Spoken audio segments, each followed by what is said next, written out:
Coucou tout le monde, bienvenue en Territoire Geek.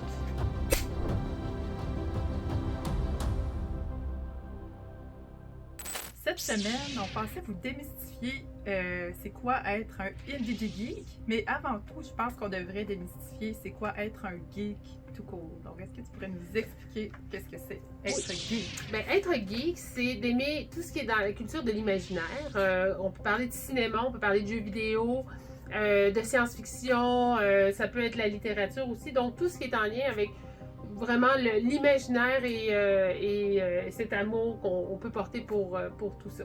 Et être indie geek, ben, c'est tout simplement être une personne autochtone qui est geek. Donc, souvent, c'est qu'on va fusionner nos cultures puis nos origines avec notre passion pour la culture geek. Est-ce que tu aurais des exemples de personnes ou d'initiatives pour nous montrer c'est quoi? Oui, ben en fait, moi j'aime beaucoup le fan art. Moi j'ai deux artistes autochtones, deux Anishinaabe que j'aime beaucoup. Nico Williams qui lui utilise beaucoup le perlage pour faire des objets de la vie de tous les jours. Comme par exemple, il a déjà perlé une chaise de pique-nique et aussi des boîtes de céréales. J'aime aussi beaucoup Crystal Wrap qui, elle utilise des éléments naturels pour fabriquer des objets geeks. Comme par exemple, elle a fait une armure de Mandalorien complète, tout ça en écorce de bouleau. Puis elle, en plus, son art se promène dans plusieurs musées là, présentement en Amérique du Nord.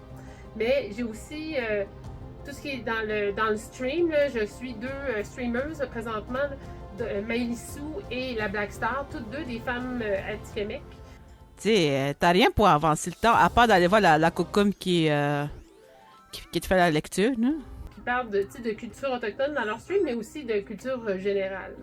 Ouais, c'est pas évident cette étape-là, là, mais après ça va être plus de fun.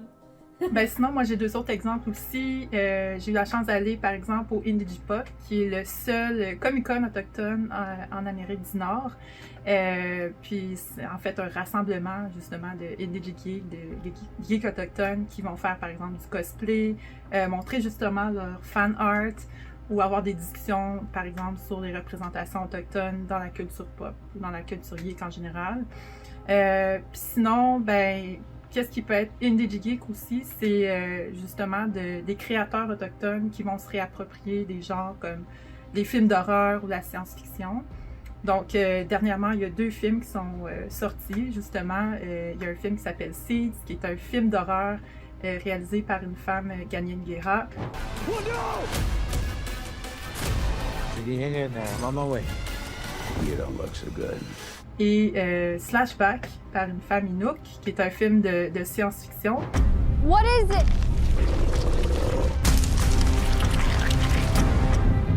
Allez les écouter si vous voulez voir un exemple de comment les perspectives et les cultures autochtones peuvent se combiner avec la science-fiction ou le genre horreur.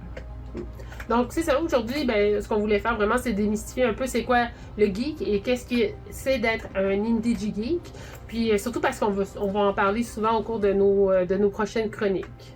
Donc, on se revoit dans une prochaine chronique en Territoire Geek. J'ai foiré la fin. Mais non, c'est correct. Tout allait bien jusque-là.